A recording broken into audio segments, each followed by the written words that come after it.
जादू टोना जैसी चीजें खतरनाक है, लेकिन जब उनका प्रयोग एक बहू के हाथों होता है तो वो कितनी मजेदार हो जाती है, खुद देखिए। रामगढ़ गांव में सुधा रहती थी। सुधा की सास उससे बड़ा काम कराती, तो पति ऐसा जो ना कभी घुमाने ले जाता और ना ही कभी कोई तोहफा लाता। बेचारी इस बात से हमेशा दुखी रहती, लेकिन एक दिन उसकी जिंदगी बदल जाती है। अरे सुधा, सारा दिन न जाने क्या क्या सपने देखती रहती है। जाकर कुछ बढ़िया सा खाना बना कर ले आ। सपना ना देखो तो क्या करूं, मेरे तो कर्म ही फूट गए जो ऐसे घर में शादी हो गई। इससे अच्छा तो माँ जी कोई फुल टाइम मेड ही रख लेते। ओहो, बढ़िया ही फुल टाइम मेड रखने वाली। मेरे बेटे के लिए तो विलायत से रिश्ते आ रहे थे। वो तो तेरे पापा ने तेरी इतनी झूठी तारीफ कर दी कि हमारा तो मन ही पिघल गया। अच्छा, विदेश से रिश्ते? वाह माँ जी वाह। अरे भगवान से तो डरिए, विलायती बहू लाकर क्या गाय का गोबर लिपवाती। बहू बहू होती है, ना वो देशी होती है ना विलायती। बहू का काम सिर्फ सास की सेवा और घर का काम होता है।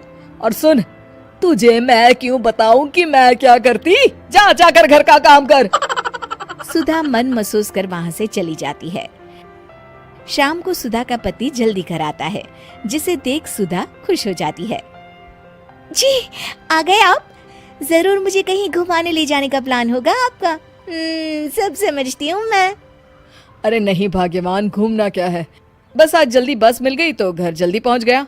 अच्छा सुनो, जरा आज शाम की चाय के साथ पकोड़े भी तल लेना, बड़ा मन कर रहा है। सुधा पति की बात सुनकर पैर पटकती हुई किचन में चली जाती है। वो काम करते करते खिड़की के बाहर देखती है कि तभी उसे एक चमकीली सी कॉपी दिखाई देती है। वो खिड़की से उस कॉपी को उठा लेती है और उसे खोल कर देखती है तो उसमें सुनहरे अक्षरों में लिखा होता है, जादुई किताब, इस पर जो लिखो वो सच होता है।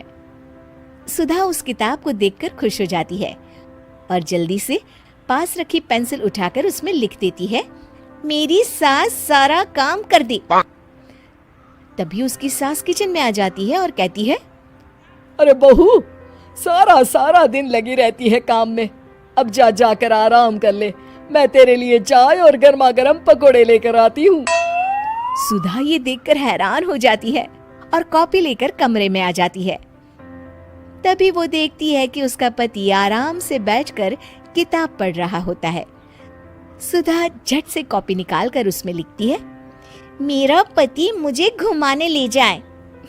बस फिर क्या था, सुधा का पति किताब बगल में रख देता है और उससे कहता है, बहुत दिन हो गए हम कहीं घूमने नहीं गए ना, चलो कल मैं ऑफिस से छुट्टी ले लेता हूँ।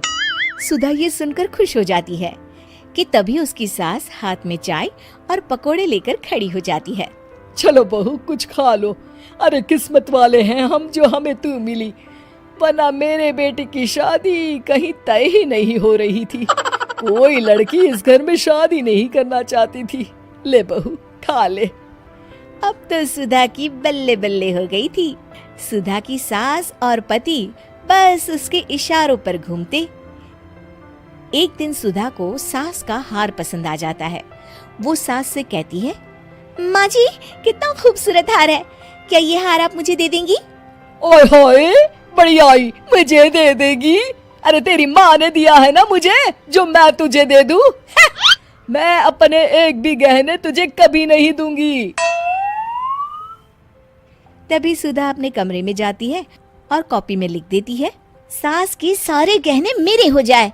अब क्या था, थोड़ी ही देर में सास एक संदूक लेकर उसके कमरे में आ जाती है। बहू ये ले। ये क्या है माँ जी? बेटा ये मेरे गहने हैं, अब मुझ बुढ़िया पर तो ये अच्छे नहीं लगते। तेरी तो उम्र है पहनने उड़ने की, ये ले गहने तू ही रख ले। तभी सुधा की नजर उस हार पर पड़ती है जो सासू माँ ने पहना है। और माँ जी ये हार जो आपके गले पर है? सास हार उतारते हुए कहती है, हाँ बहू ये भी ले ले। फिर कान के टापस उतारते हुए कहती है, ये ले बेटा, तू ये भी ले ले।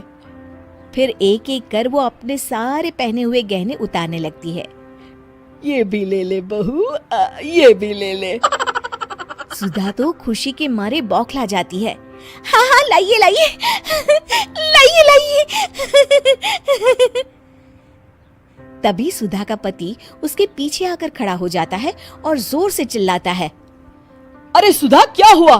क्या लाइए लाइए कर रही हो? अरे जरा कढ़ाई में तो देख लो, सारे के सारे पकोड़े जल गए।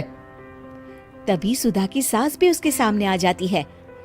इस लड़की से तो एक काम ठीक से नहीं होता, दिन भर सपने ही देखती रहती है। तभी सुधा को होश आता है। वो खिड़की के बाहर देखती है जहां उसे कुछ दिखाई नहीं देता।